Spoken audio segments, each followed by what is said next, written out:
बातें की इस कड़ी में मैं स्वप्निल वर्मा एक बार फिर से आपका बहुत बहुत स्वागत करती हूँ। दोस्तों, आज जो व्यंजन मैं आपके लिए लेकर आई हूँ वह एक मीठा व्यंजन है। बहुत ही प्रचलित व्यंजन है और त्योहारों पे, खासतौर पे होली के समय उत्तर और मध्य भारत में इसे घर घर में बनाया जाता है। आज का हमारा व्यंजन है मावे से बनी गुजिया। गुजिया देश के अलग अलग हिस्सों में अलग अलग तरीके से बनाई जाती है। महाराष्ट्र में इसे नारियल और गुड़ की फिलिंग के साथ बनाते हैं, जिसे करंजी कहते हैं।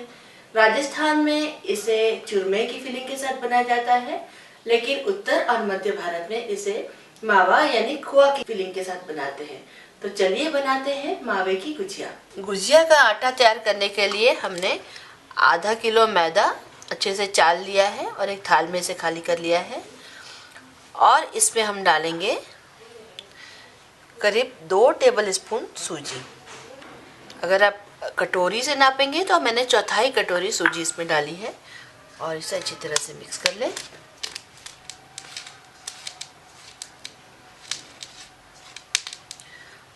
और अब इसमें हमें तेल डालना है। तेल मैंने यहाँ 1 कटोरी रखा है और इसे मैं धीरे धीरे मिलाऊंगी। और तेल इतना डालना है कि ये जो मोइन है, इससे इसकी जो मैदे से हम जब मुट्ठी बांधेंगे तो मुट्ठी बन जानी चाहिए। तो पहले इसे मिक्स करते जाते हैं और देखते हैं कि कितना मोइन इसमें पड़ेगा।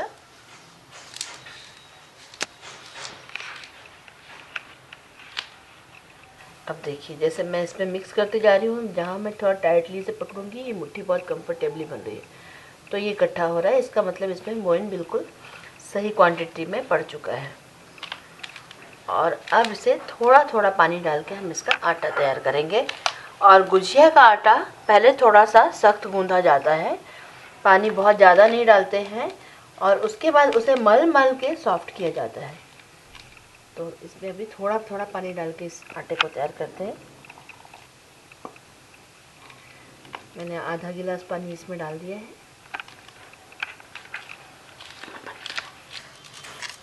अब जितना पानी इसमें पड़ना था पड़ चुका है। इसमें मैंने 1 गिलास पानी लिया था, लेकिन करीब 3/4 गिलास पानी इसमें मुझे लगा है। और आधा कटोरी तेल मैंने मोइन में डाला है। आप देख सकते हैं कि अभी ये आटा अच्छी तरह से मिला नहीं लग रहा है और सख्त लग रहा है, लेकिन हमें इसी तरह का आटा चाहिए। और अब हम इसे पटक पटक के और मल मल के बिल्कुल चिकना और सॉफ्ट करेंगे। इसमें कम से कम 10-15 मिनट लगेंगे आपको अच्छी तरह से इसको पटकना है, मलना है और सॉफ्ट करना है।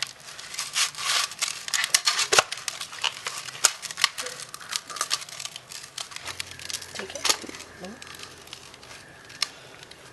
इससे करीब मैंने 10 मिनट तक अच्छी तरह से इसे मला है। और अब ये आटा तैयार हो चुका है। और इसके बाद हमें एक साफ गीला कपड़ा लेना है और इस आटे को इस कपड़े से पूरी तरह से कवर करना है। इस तरीके से गीले कपड़े से इसे अच्छी तरह से कवर कर दें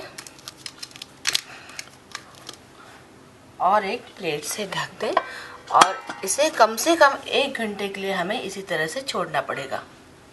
एक मिक्सर ग्राइंडर जार में 1 कटोरी चीनी, यानी कि करीब 100 ग्राम चीनी में 12-15 इलायची के दाने डालें और इन दोनों को एक साथ में हमें पीसना है। मेवों को बारीक काट लें और इन्हें घी में हल्का सा भून लें। और इसमें हम किशमिश नहीं भून रहे हैं, हमने चिरौंजी और काजू को भूनना शुरू किया है। किशमिश को भूनने की ज़रूरत नहीं है। मेवे हमारे हल्के हल्के धीमी आंच पे रोस्ट हो रहे हैं। और एक दूसरी कढ़ाई में मैं खोए को भी भूनना शुरू कर देती हूँ। यहाँ मैंने आज 250 ग्राम खोआ लिया है, आधा किलो मैंने मैदा लिया है, और मेवे जो है सारे मेवे मिला के करीब काजू, किशमिश और चिरौंजी, ये सारे मेवे मिला के करीब 100 ग्राम मेवे आप ले लीजिए। कॉम्बिनेशन आप ऊपर नीचे कर सकते हैं। काजू और चिरौंजी अच्छे भुन गए हैं तो गैस को ऑफ कर देती हूँ मैं। और अब इसमें ये किशमिश मैं मिक्स कर देती हूँ। गैस ऑफ करने के बाद मैं किशमिश मिला रही हूँ। और किशमिश को भी मैंने, आप देखिए, थोड़ा सा काट के रख लिया है। और चाहे तो आप साबित भी डाल सकते हैं, क्योंकि बहुत लंबी लंबी किशमिश थी तो मैंने दो दो टुकड़े में इसे काट लिया है और ये सारे मेवे आपस में अच्छी तरह से मिक्स कर लेते हैं। तो खोआ हमारा बन गया है और मैंने घर पे खोआ बनाया था तो ये ऑलरेडी काफ़ी लाल था और इसे इतनी रंगत आने तक भूनना होता है।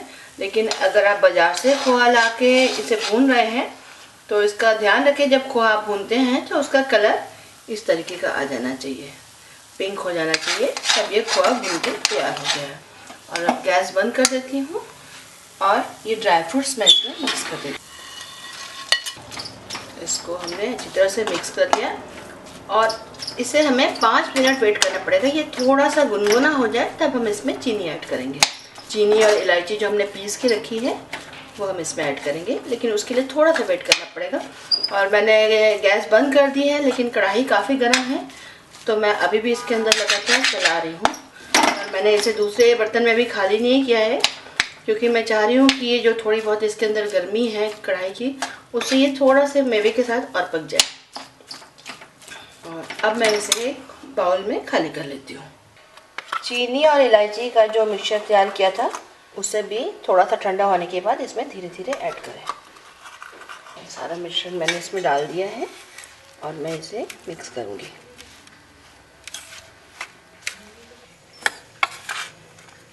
चीनी भी इसमें अच्छी तरह से मिक्स हो गई है और अब हमें इसे पूरी तरह से ठंडा होने तक वेट करना पड़ेगा। और गुजिया का जो भरावन का मटेरियल है वो ज़रा सा भी गर्म नहीं रहना चाहिए, वरना गुजिया आपकी करारी नहीं रहेगी, नरम हो जाएगी।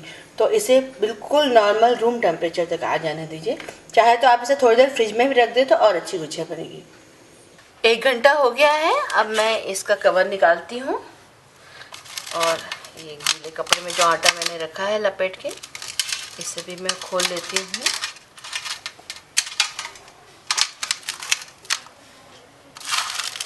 और एक बार फिर से इसको हम थोड़ा सा मसल लेते हैं।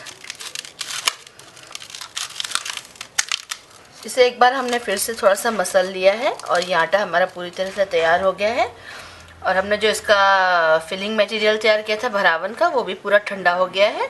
तो चलिए अब हम गुजिया बनाना शुरू करते हैं। अब एक कटोरी में 1-1.5 चम्मच मैदा ले लें और इसमें थोड़ा सा पानी डाल लें और इसे मिक्स कर लें।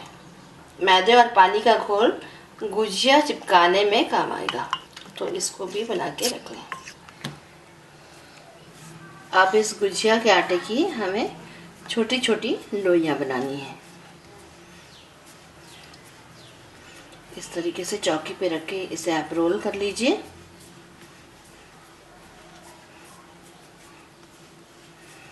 और छोटे छोटे साइज की लोइयां तोड़ लीजिए इसमें से। और बाकी का जो मेरा आटा है उसे मैंने लगातार गीले कपड़े से ढक के रखा है ताकि ये आटा मेरा सूख ना जाए। एक बार में जितनी लोइयां तोड़नी है उतना आटा आप निकालें और फिर उसके बाद आटे को गीले कपड़े से ढक के रखें। इसके बाद हमें इसे बेलना है और क्योंकि इसके अंदर काफ़ी मोइन है और आटा भी थोड़ा सख्त है तो इसको बेलने के लिए हमें सूखा आटा लगाने की ज़रूरत नहीं है। गुजिया में सूखा आटा लगा के नहीं बेला जाता, इसे हमें इसी तरीके से गोल करना होगा बिना आटे की हेल्प के।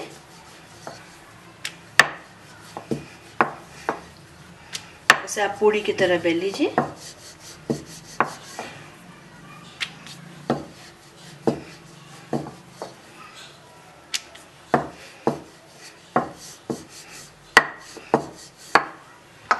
जितनी मोटी आप एक रोटी और पूड़ी को बेलते हैं उसी तरह से इसे बेलिए और उसके बाद इसे अपने हाथों में इस तरीके से रखें और 1 चम्मच जो हमने फिलिंग मटेरियल तैयार किया था वो इसके सेंटर में डालिए।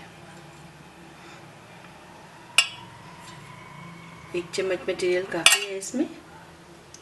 इसको एक बार फिर से सेंटर में कर सकते हैं और ये जो हमने घोल बनाया है उसको इसकी साइड्स पे लगाएं।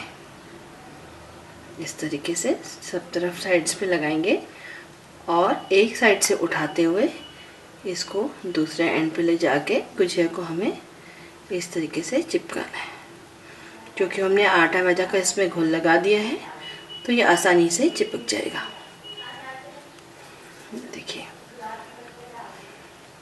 अच्छी तरह से प्रेस कर दें सब तरफ से। ये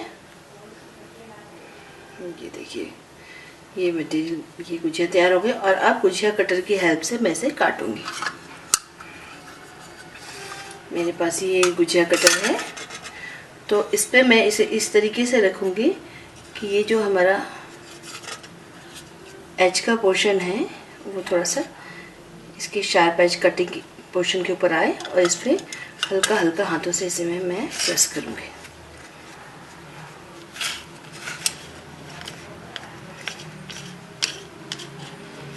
और ये एक्स्ट्रा मैदा यहाँ से निकाल दीजिए।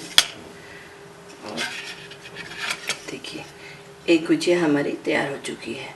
इसी तरीके से मैं बाकी की गुजिया भी तैयार कर लेती हूँ। एक और मैं आपको बना के दिखाती हूँ। एक और गुजिया मैंने बेल के रखी है और इसके सेंटर पे मैं 1 चम्मच भर के मटेरियल डाल रही हूँ।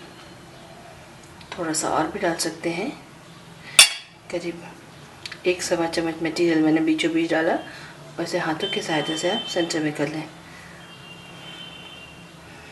इसके चारों तरफ पानी लगाएं और एक सिरा उठा के इस तरीके से चिपका दें, और इस तरह से सब तरफ से इसे हमें चिपकाना है।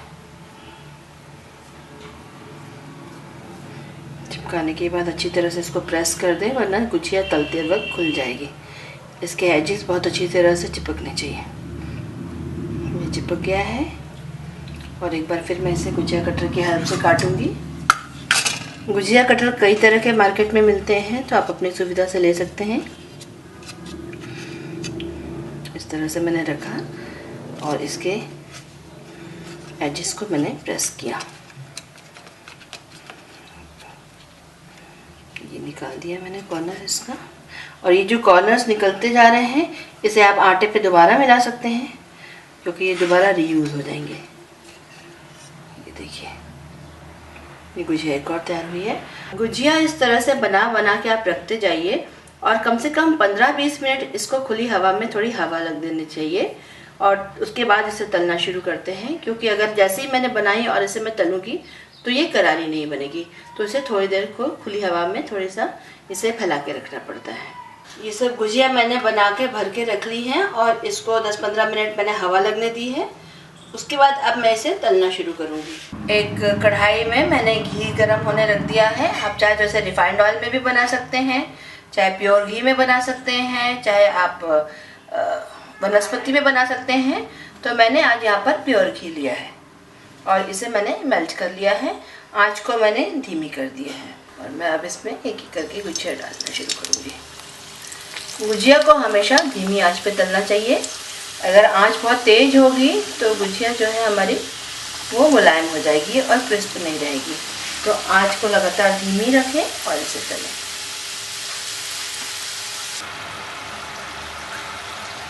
इन्हें बीच बीच में से इसे पलटते रहें। एक साइड से सिक जाए तो थोड़ा पलट दें। दोनों साइड से अच्छी तरह से सिकनी चाहिए गुजिया। और गुजिया ये सब तल के तैयार हो गई हैं। इन्हें एक प्लेट में निकाल लेती हूँ मैं।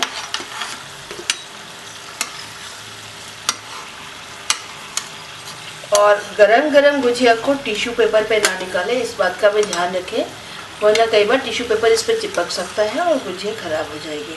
तो इसे पहले ऐसी सादी प्लेट पे निकालें, और फिर उसके बाद एक थाल में जिस पे मोटा कागज़ आपको बिछाना है।